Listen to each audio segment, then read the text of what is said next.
Welcome to Eisen Overtime. Literally 60 seconds removed from signing off on our live program. What up, cocksuckers? Oh, yeah. Hey. You know what I love about this show? What do you love about especially the Timothy? podcast? Okay. Motherfucking classy.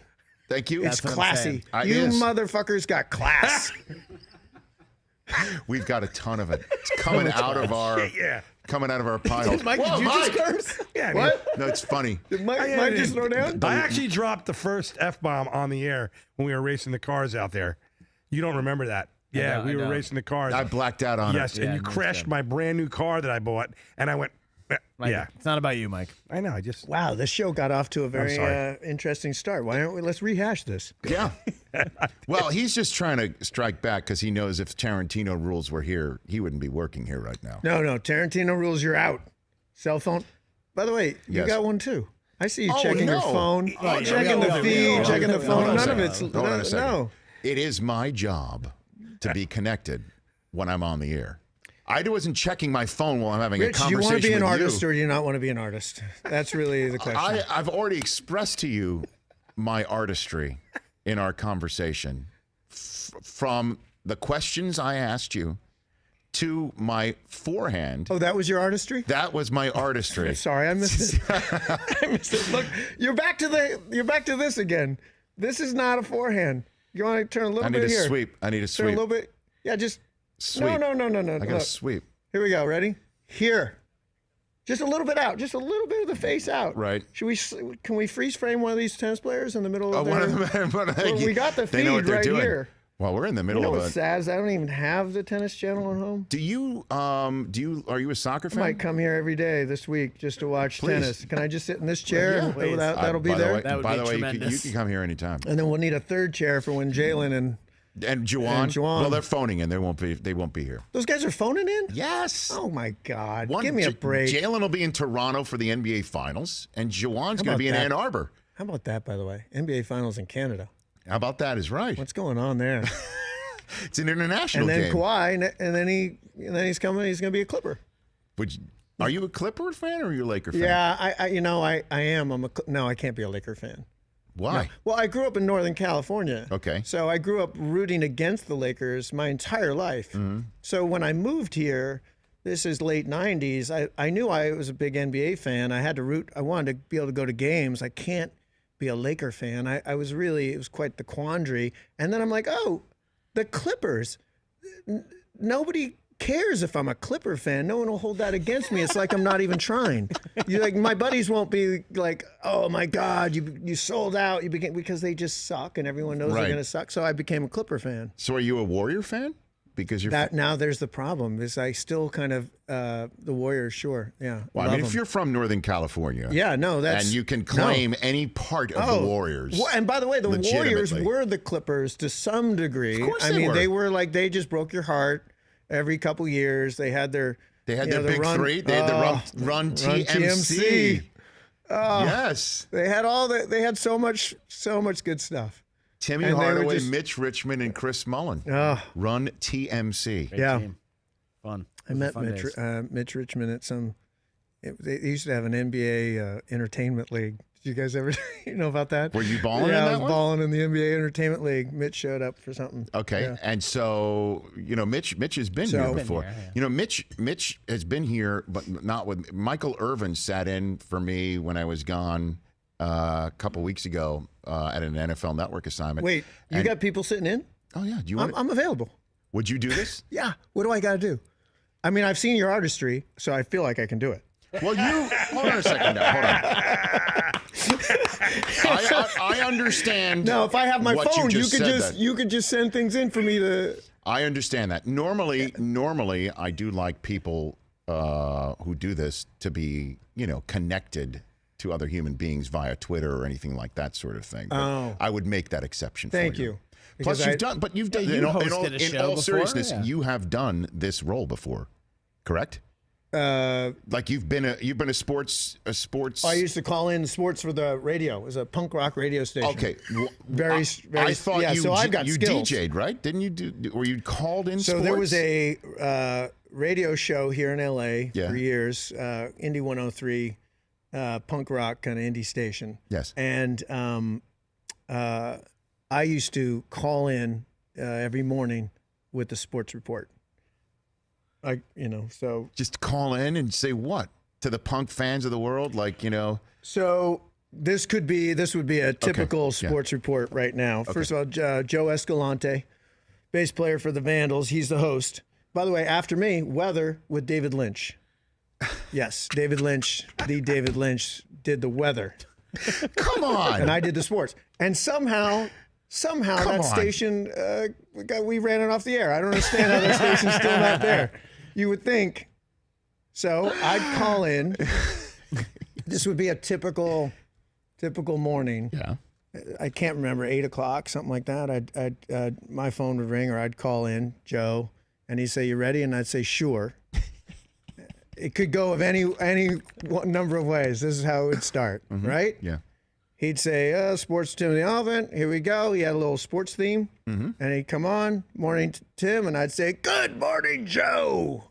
In that voice? Yeah, I did "Good morning, Joe," and then I'd say, "Hey, Joe, how's it going? We might chat for a second. How you doing?" Yeah. And I don't have time. "Let's talk sports." And then this would be today's sports report. Yes. Are you ready? Please. First, top story: tennis, French Open. I saw Federer win this morning. Hold on, it's gonna come to me. I know Pear and Herbert, the two Frenchmen, deep in the fifth now. Deep in the fifth. 10-9 in the fifth. There's no tiebreaker in the fifth, Joe. Stay tuned. So if you did, That could be the end of the sports report. no. So if you did, That would be, Stay we tuned. might The go guy to on the radio to basketball. stay tuned. We might go to college basketball. Some kids going to New Zealand instead of going to college. Good on them. and then David Lynch would come on and finals are basically in say, Toronto. NBA Finals The forecast- Thursday in Canada. the forecast calls for a small midget person That's coming exactly- on, dancing that's how we around go. and telling you that it's gloomy. That's how it goes. It's gloomy. The 5-day forecast calls for gloom. Yes. And gum and all that this sort is, of this stuff. is a typical sports report right now. Hockey. Yes. That sport still exists. Marv Albert. Is that, by the way, is that how you would do this show if you filled in? That's up to you. If you want it, if you want it, because that would be the sports report. And that, my friend, is sports. And I'd hang up the phone. Now, sometimes I could just call up and I would just have, I used to, God bless him, I used to have I used to get Stuart Scott, like on the, on the I loved him. And I would just try to repeat everything he was saying as he was saying it, I'd repeat it. And that was one of my favorite gigs. I'd have the newspaper. I could do whatever you want. It didn't matter. It was part performance comedy act and part informative. Like I gave you an update on the French. You heard it. Technically dressed around all that and inside was information. There was exactly. I did pick up the information. Sometimes it could be relatively informative, and other times it could be this. It could be, "Good morning, Joe. I'm on the set. We're about to roll. Dodgers won. That, my friend, is sports." And I hang up. I would hang up the phone. I gotta go. I'd be like, we'd be shooting, and I'd be like, I sorry, that's it. So it would always start with "Morning Joe." Good morning. Good morning, Joe. Let's and then, talk sports. Okay. And then some, the hopefully some kind of information. Something. there'd Something be informative. Right. That would be the lipstick, and the rest of it If would I be was the in pig. Europe, it would be like Greco-Roman wrestling. I mean, like call them from the set.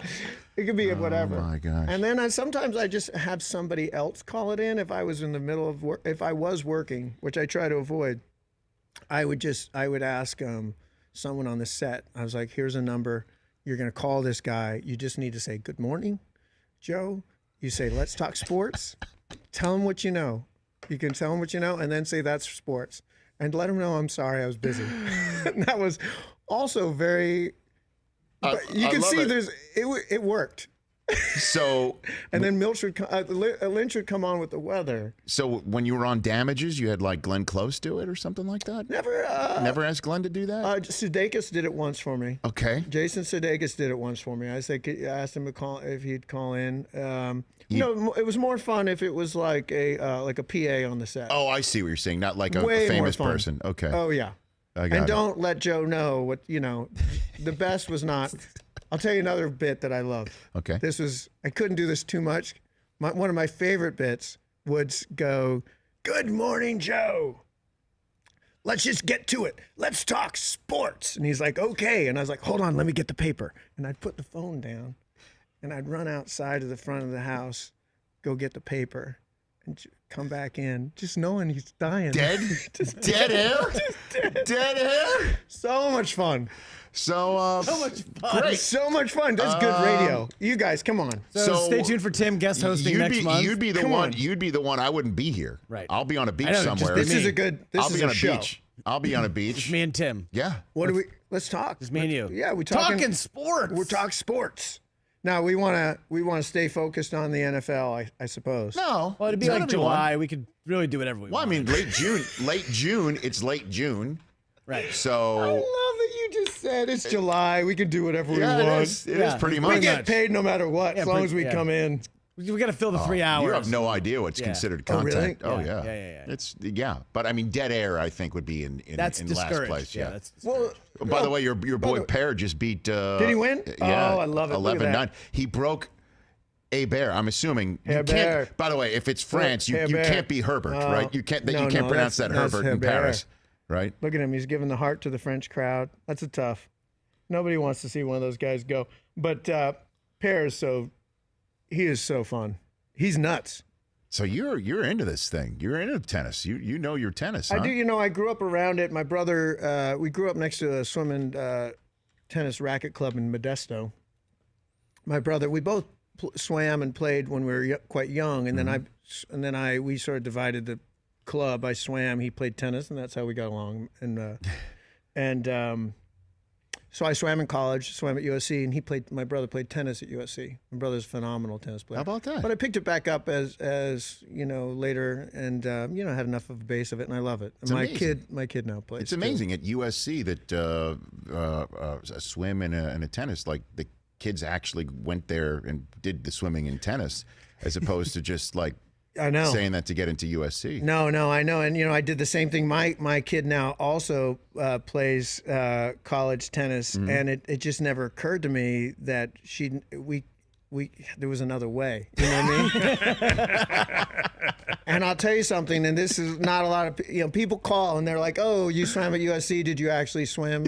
Or your kid plays tennis in college. Does she actually know how to play?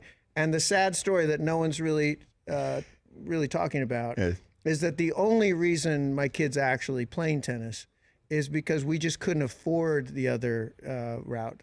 We just can't. I can't afford. It's more expensive to just buy your way in. I don't have that type of I don't have the creativity to think that far outside the box, and I can't afford it. And that's the real sad story here. Is that I can't. That $500,000. Yeah. Where your kid, you put your kid's face on another athlete's body and send. I just can't afford to do that. And that's the real tragedy here, is that my kids are. That's the real tragedy. They actually took the lessons, and those weren't cheap, but they took them. But the alternative was far more expensive. Are you a soccer fan or you're not? Yes or no? No, not really. I mean, I don't really follow. Because I know you closely. didn't do. Well, you didn't do our NCAA tournament pool for the first time in 3 years this year. I let you down. No, you didn't let me down. Yeah. It's okay, but we have another opportunity here. Oh, For the Women's World Cup that's coming up next month. Oh, I'm all for it. We're all drawing out of a hat a country that you have to root for. what? That's your adopted country that you're rooting for. Oh, that's interesting. Your adopted fandom. We did this for the Men's World Cup last time. Mike Del Tufo drew Japan. I drew Mexico. And Chris drew Argentina. Oh, you still have the Japanese medium that wouldn't fit you. This wouldn't fit me. There So it is. you draw. You don't. You're just. It's luck. It's just pure luck, and then Kind of you're like the rooting for that tournament. Kind of like the country. pool. Yeah. Kind of like, oh, really? Is that how you see it? It's just because it's so low scoring, and it's just a. Yeah, it's just you pull out and it's your adopted country.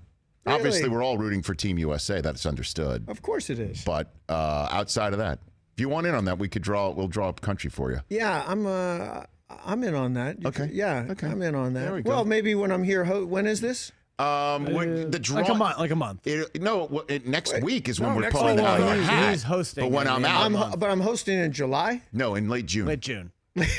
late June. We can still do whatever we Yeah, want. we'll figure it out. You Okay. can pick the date. All right, and before we end this edition of Eisen Overtime, let's talk a little bit more Deadwood here. What is your favorite curse word in Deadwood? In the 3+ years of the show and the film. Without question, the first word that comes to mind, and I think it's a one word. And forgive me, I know. No, I know that. I know when we're doing this. I think I know the word you're saying. construct. I've never.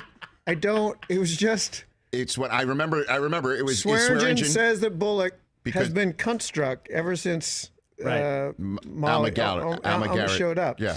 Let me tell you something, and it's sad that these don't exist. At one point in while we were making the series, I had old football jerseys made up for all the PAs as a gift. I thought, I'm going to do something nice for the PAs, and I got old cotton football jerseys with like the 3/4 sleeves, and on the front it said Deadwood Football, and it had a number. Come on. And on the back, where the name goes, I just let them choose, and they could have Hooplehead, Yep. they could have Cocksucker, Construct. Wow. Yeah, There's an actual jersey with that word on the back, huh? yeah, and it's amazing how many people assume that's just some Eastern European last name. Nobody, they just have that one more than any others. It kind of works. That, But didn't women write most of the script too? Wasn't a lot of the scripts written by? Milch and would- everything went through the brain of David Milch. Right. I mean, he would put he is so ridiculously generous to a fault. Not just and he's a teacher, so David would. I think if you look back at the writing credits, his name's not even on Right. 90% of them. Correct. It's written by so and so, but everybody knows that those scripts were written David's. by one man and one man only. But David's a teacher, really at heart, and always teaching, always encouraging, kind of guy. You can't spend an hour with David, I don't care who you are, where he at some point doesn't say, "Have you ever thought about writing? I think you would find it wonderful." And he would invite people to come in and work with him and write.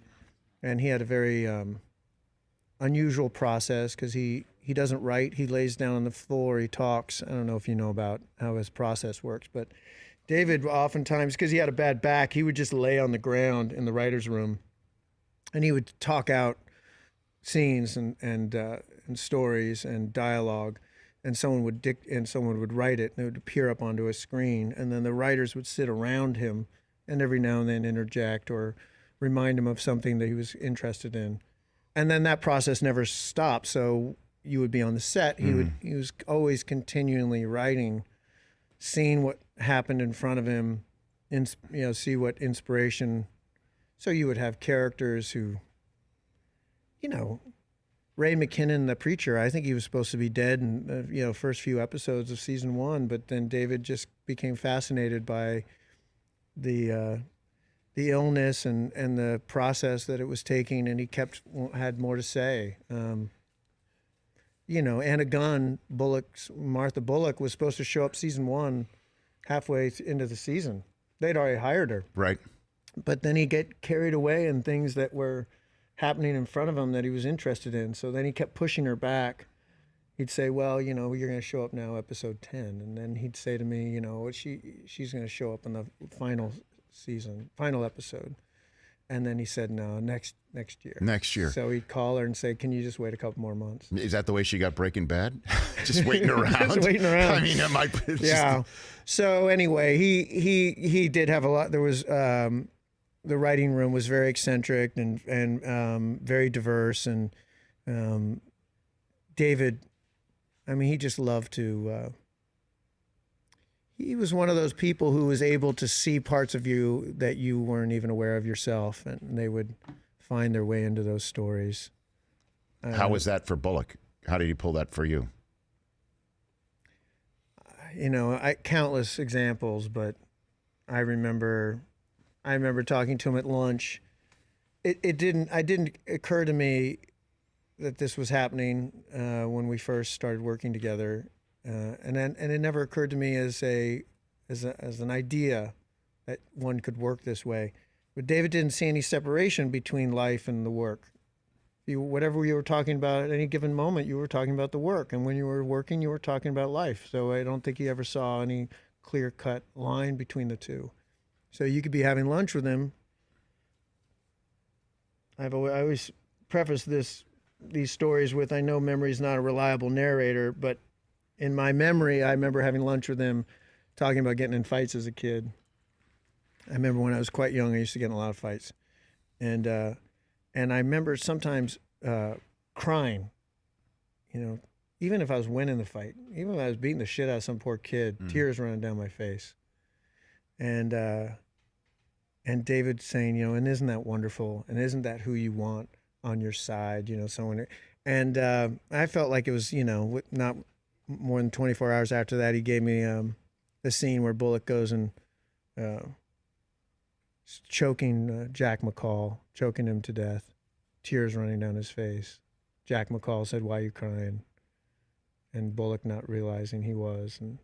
And, you know, I was like, oh, you know, I guess we were working on the scene yesterday at lunch. I didn't realize that. Yeah. So it was always like that. Wow. Yeah. Always. Wow. Yeah. One of my favorite, right?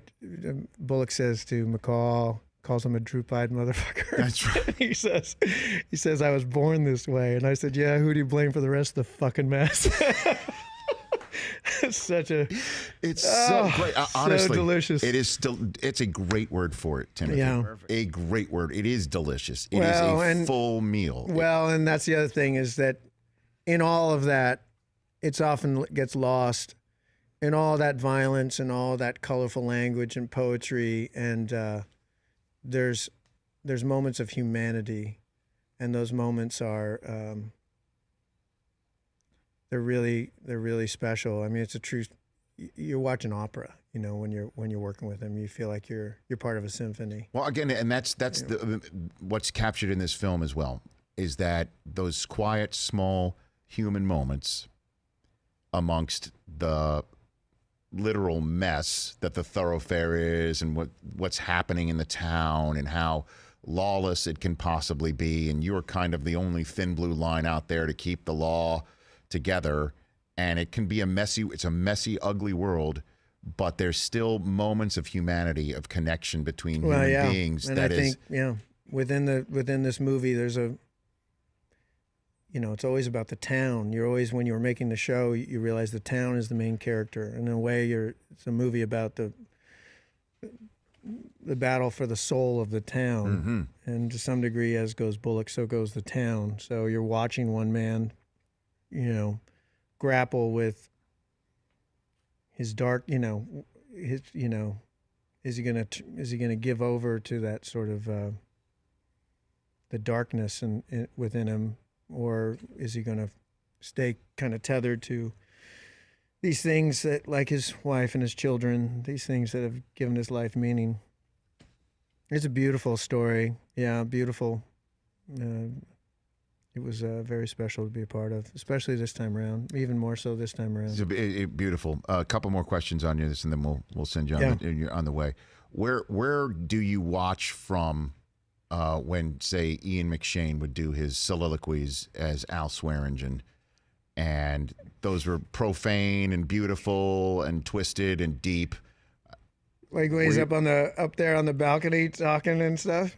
Yeah, Dayton's always fond of reminding Ian that when we were making the show, he was up there. Ian was up there on the balcony talking, and he said, you remember when you told Ian, I don't know if you're going to win an Emmy, but I think you got a shoe in for a Tony. Is that what you told him? He'd be up there. Opining, or in bed, he's being Shakespeare in the park up there. I know. Or he's in bed, staring into wonderful space. Look, that guy, boy, what a what an instrument, you know. That's something special to watch. I learned so much from all those guys. It's a set. Well, you were talking about the Quentin set. Same deal. You know, it's a set. If you go back to your trailer, you're a fool. You know, if you go back to your trailer, it's because you've lost some sense of what life's about. Those were sets where you just wanted to stick around, stay close, and you know, if you weren't learning something, you were at least experiencing life in a very full, rich way, just being around them all. And watching Ian all those years, I learned so much, so many tricks of the trade. I also feel like I learned from those guys how much fun the job could be. I felt like when I first got that job, I was trying so hard to get it right. That's no longer a big concern of mine. And I think I learned that from them. Getting it right is kind of the worst place, to be, trying to get it right. You know, you just want to let it fly, see what happens, enjoy it. Well, it's amazing. Again, the film, check it out Friday night. We're going to see, my wife and I, we're going to see it again and again and again. Like, we can't wait to see it again. It means the world to hear it. I really appreciate hearing that. True. It's, Fact. These kind of things don't come around very often, and to be a part of it is, it's not lost on me how special it is. Excellent. I appreciate you saying that. And I'm jealous of you that you haven't seen it yet. Can't wait. I know. Is it true that we do have the countries for the World Cup already here? 100% true. All right, so we're going to have you choose your own, and it's out of the Deadwood hat right here. Oh, I can't wait. Here we go. Here we go. Eric Elzura, our researcher. Here, Come on, North Korea.